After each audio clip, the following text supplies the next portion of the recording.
Think about the last time someone truly wronged you. It's a specific memory, isn't it? Maybe you can still feel the spike of heat in your chest or the dull, heavy pressure of resentment that settled in afterward. Most of us walk around carrying these invisible backpacks filled with stones. We tell ourselves we're keeping them there to remember the lesson, to stay sharp, or perhaps just to remind the other person that they were wrong. But here is the hidden truth that most people never realize. The person who hurt you has likely moved on. They aren't lying awake at night thinking about the gravity of their mistake. You are the only one still paying the interest on that debt. Today, we are going to talk about something that is often dangerously misunderstood. We're going to talk about forgiveness, but not the kind that involves rolling over, becoming a doormat, or letting people walk all over your values. That isn't forgiveness. That's just a lack of self-respect. We are going to explore the psychology of strategic forgiveness. This is about clearing your own mental workspace, reclaiming your autonomy, and ensuring that no one else ever holds power over your internal state again. Have you ever noticed how anger acts like a tether? When you harbor deep, lingering resentment, you are essentially staying connected to the person who caused you pain. Every time you ruminate on what they did, you are inviting them back into your headspace, giving them rent-free access to your emotional energy. Imagine you're trying to build something great, a new career, a better version of yourself, a life of focus, but you're dragging a heavy chain behind you. You might still make progress, but you're working 10 times harder than you need to. True forgiveness isn't a favor you do for the other person. They might not even deserve it. It is a favor you do for yourself. It's an act of emotional hygiene. Most people avoid forgiveness because they fear it looks like weakness. They think that if they let go of the anger, they are somehow signaling that what happened was okay. Let's be perfectly clear. Forgiving someone does not mean you have to invite them back into your life. It does not mean you have to lower your standards, and it certainly doesn't mean you have to ignore the lessons you learned from the experience. Think of it this way. If you were bitten by a wild animal, you wouldn't go back to the forest to argue with it, and you wouldn't spend your days hating the creature. You would tend to your wound, build a better fence, and walk with more awareness. You would forgive the animal for being an animal, and then you would get on with your life. Why do we treat human behavior any differently? The moment you realize that you don't need to change the other person to fix your own internal state, you have taken the first step toward a level of mental freedom that very few people ever reach. Now ask yourself, what are you holding onto right now that is actually preventing you from being your best? Is it a betrayal from years ago, a small, nagging slight that keeps resurfacing? Recognize that holding onto these things is a tactical error. You are exhausting your most valuable resource, your focus, on the past, while the present is begging for your attention. In this deep dive, we are going to dismantle the myths about forgiveness and replace them with a blueprint for how to use it as a tool for personal dominance. We aren't talking about turning the other cheek in a submissive way. We are talking about becoming so secure in your own direction that the actions of others lose their ability to distract you. Let's start by looking at what happens when you refuse to let go. When you hold onto resentment, you are effectively giving the other person a permanent position in your psychological hierarchy. You are making them a character in your daily story. Every time you feel that surge of, "I can't believe they did that," you are essentially bowing to their influence. What if you decided to become unbothered? What if you decided that your peace of mind is far too expensive to be traded for the satisfaction of holding a grudge? When you decide to forgive, you are performing an act of radical self-interest. You are deciding that your internal peace is far more valuable than the debt you feel someone else owes you. This is the first shift in your mindset. You stop viewing forgiveness as a moral obligation, something you should do because it's kind, and start viewing it as a psychological strategy to regain your own autonomy. Consider the energy drain of resentment. Every time you ruminate on a past wrong, you aren't just remembering a story. You are physically reactivating the stress response associated with that event. Your body doesn't know the difference between the actual betrayal happening today and your vivid memory of it happening years ago. You are flooding your system with cortisol and adrenaline for something that is already dead and buried in the timeline of your life. When you choose to let go, you aren't just being nice. You are literally closing a loop in your brain that has been constantly running in the background, consuming your mental RAM. Think of it like a computer with 50 browser tabs open at once. Your performance slows down. You can't focus on your goals, your new relationships, or your personal evolution because half of your brain is stuck in a grievance loop. Forgiveness is the act of closing those tabs so you can finally run at full speed. But here is where people often get stuck. They worry that by letting go, they are losing their edge. They fear that if they stop holding onto the anger, they will become vulnerable again. This is a fundamental misunderstanding of what a boundary is. A boundary is not anger. A boundary is not a grudge. A boundary is a cold, clear, and calculated distance you maintain to protect your interests. You can forgive someone for what they did and still decide that they are no longer fit to be in your inner circle. In fact, true forgiveness often allows for a cleaner boundary. When you are operating from a place of resentment, your behavior is still dictated by the other person. You are walking on eggshells, or you are acting out, or you are watching them suspiciously. You are still reacting to them. When you have truly forgiven someone, when you have detached your emotions from their past actions, you become indifferent to them. Indifference is the ultimate form of detachment. It is the psychological equivalent of total victory. If you see them, you don't feel a surge of rage. You don't feel the need to prove a point. You simply see them as they are, and you realize they no longer have any claim on your emotional currency. You've likely seen people who wear their forgiveness like a badge of honor, claiming they've moved on, yet they continue to talk about the person or analyze the situation incessantly. That isn't forgiveness. That's just a different flavor of attachment. True forgiveness is quiet. It is private. You don't need to tell them you forgive them. You don't need an apology to start the process. The process starts and ends entirely within your own mind. So, how do you actually do this? How do you break the cycle without becoming a pushover? It begins with an honest audit of the story you are telling yourself.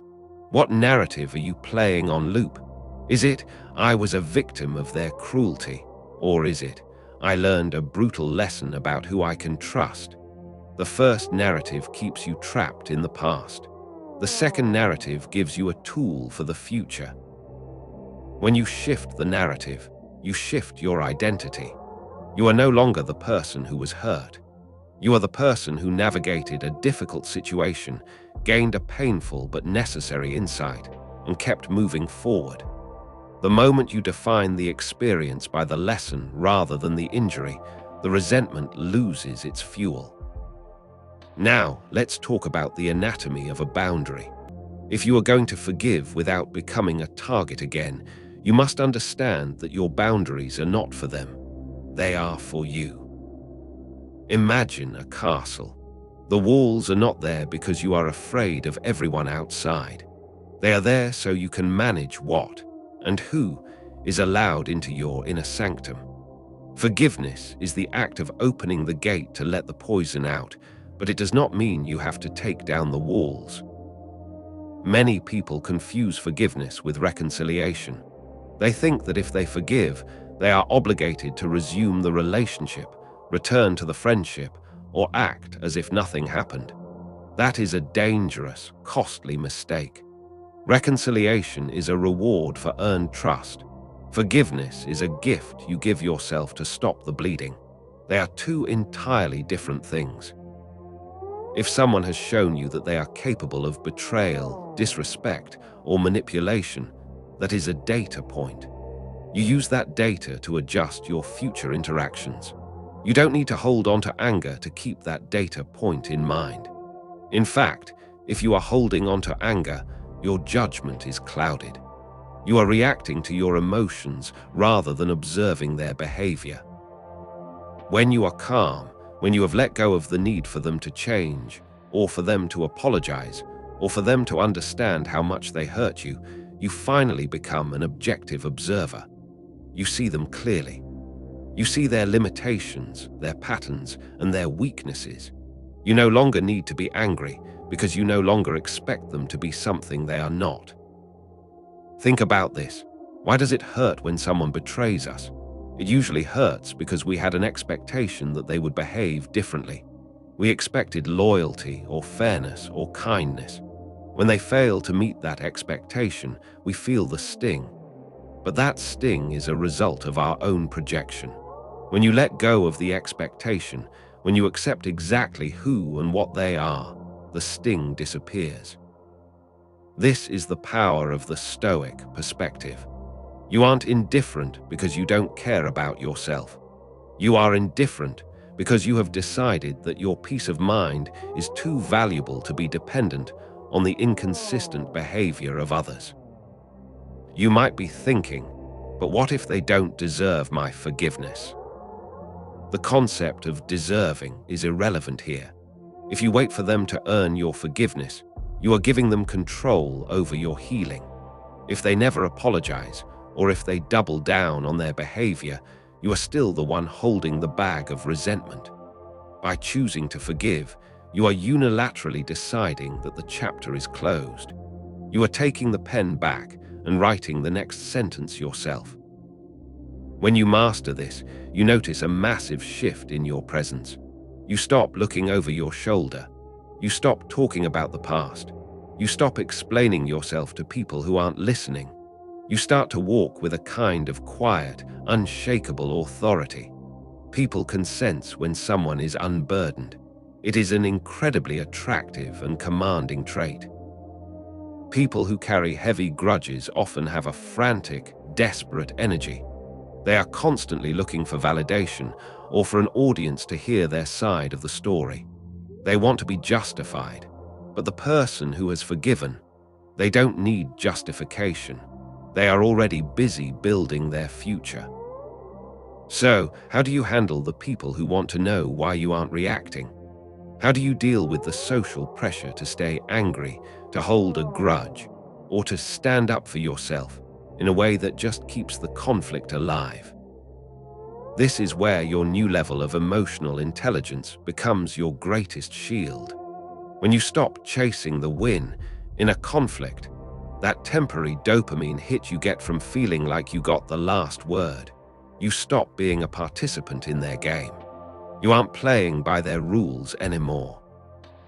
When people realize you can't be baited into an argument or provoked into a defensive explanation, they lose their ability to influence you. It's a subtle shift, but it's powerful. You'll notice that when you stop engaging with the chaos starts to dissipate. You don't have to announce that you've forgiven them. You don't have to sit them down for a heartfelt conversation. You just stop reacting to their attempts to stir up the old drama. It is like watching a stage play. For a long time, you were the lead actor, sweating through your lines and worrying about the audience. Now, you've simply stepped off the stage and taken a seat in the back row. You can see the play for what it is, a set of scripted behaviors and predictable reactions. It doesn't move you anymore. This detachment isn't about being cold. It is about being composed. There is a massive difference between a lack of empathy and a surplus of self-control. You can recognize that someone else is acting out of their own insecurity or pain, and you can even feel a sense of pity for their inability to grow, without letting that pity turn into a reason to let them hurt you again. You might be wondering, What if they try to come back? What if they act like nothing happened? This is the ultimate test of your boundaries. Because you have forgiven them in your own mind, you aren't holding a grudge that forces you to act out of spite. You can look at them and see them clearly. If they haven't earned your trust back, you don't give it to them. You don't need to be mean, you don't need to lecture them, and you don't need to hold a grudge. You simply maintain your distance. You are cordial, but you are firm. This is where most people fail. They either stay angry and lash out, or they forgive and become a doormat again. You are doing something different.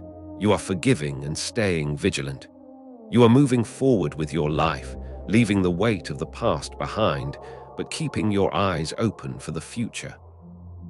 This is the historical way of approaching human nature. We don't ignore the past. We process it, we extract the lesson, and then we let the emotional weight go so we can be faster, sharper, and more effective in the present. Imagine your life as a vessel. If you are constantly filling it with the bitter water of past grievances, there is no room for anything else. Pour that out. Create space for your next objective, your next project, or your next evolution.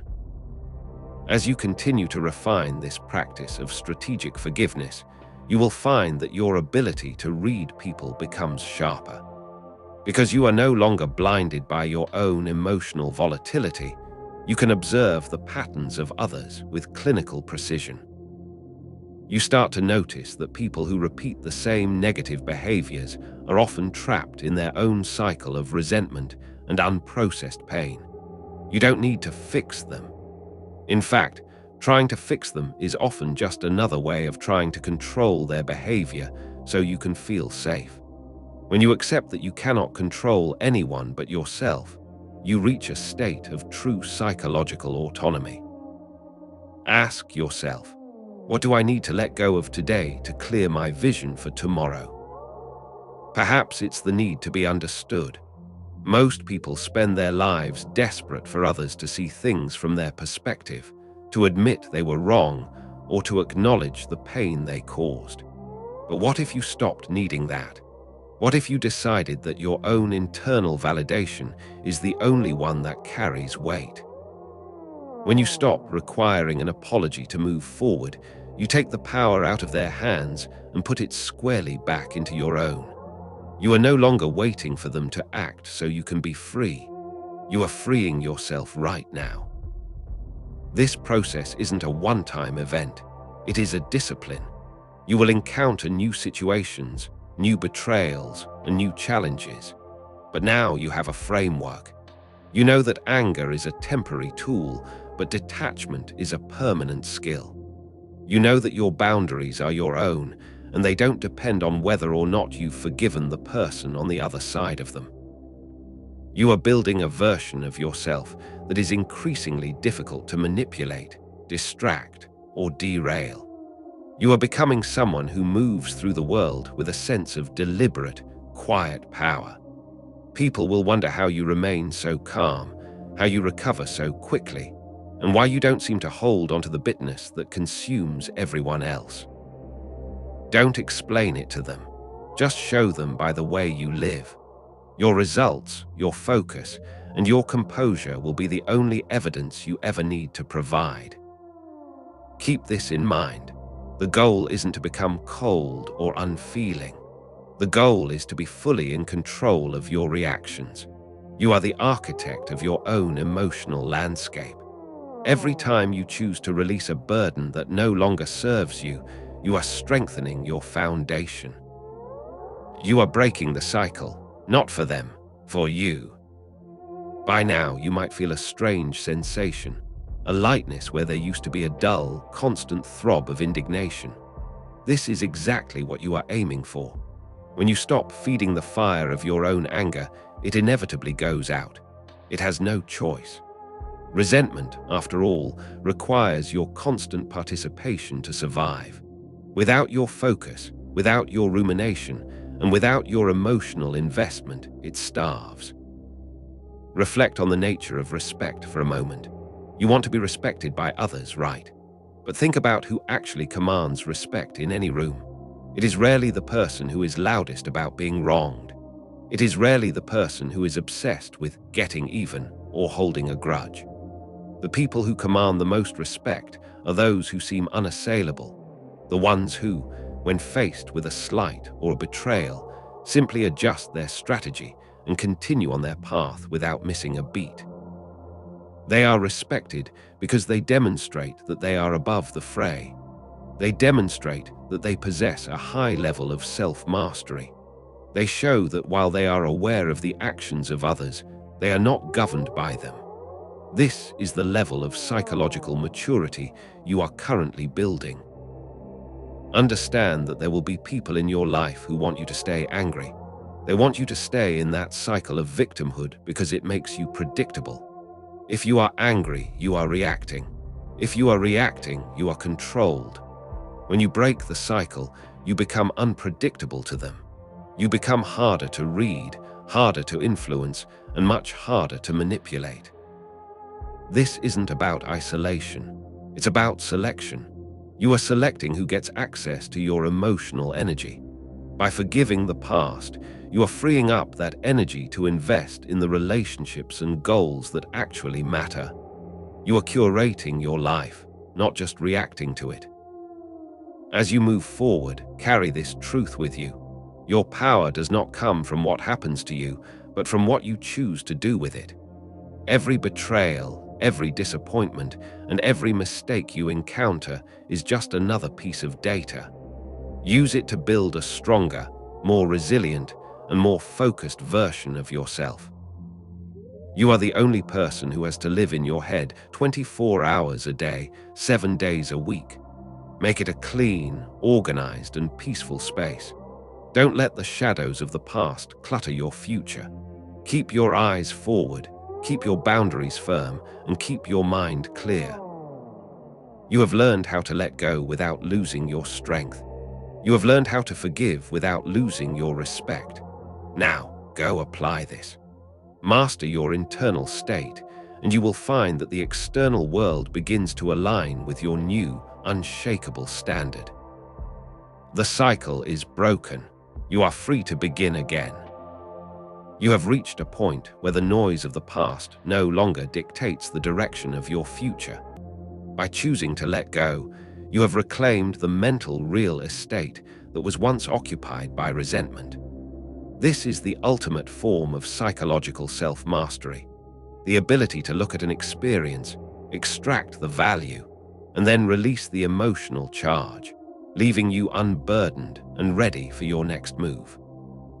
Think about the time you have spent in the previous sections of this document. You have analyzed your own reactions, identified the patterns that keep you stuck, and built a framework for protecting your peace without becoming passive. You are now equipped to navigate social dynamics with a level of detachment that will inevitably command respect from others. You are no longer the person who breaks under pressure or lashes out in anger. You are the person who observes, calculates, and moves forward with purpose. As you integrate these principles into your daily life, remember the historical approach.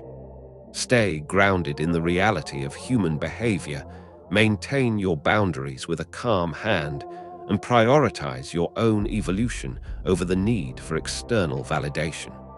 You don't need to announce your new philosophy to the world. You don't need to explain to those who hurt you that you have forgiven them. Your actions will speak for themselves. When you interact with someone who previously held power over your emotional state, they will notice the change. They will realize that their old tactics no longer work on you. They will sense that you are operating from a place of quiet strength. The journey of self-mastery is lifelong, but you have successfully navigated one of its most difficult passages. You have learned that the cycle of betrayal and resentment only continues as long as you are willing to participate in it. By breaking that cycle, you are free to define your own path. Keep your focus sharp. Stay vigilant. Continue to audit your internal narrative. The world is full of complexities, But as long as you maintain your composure and trust in your ability to manage your own state, you will always be 5 moves ahead. You have the tools, you have the understanding, and now you have the freedom. What will you do with this new clarity? The answer to that is entirely up to you.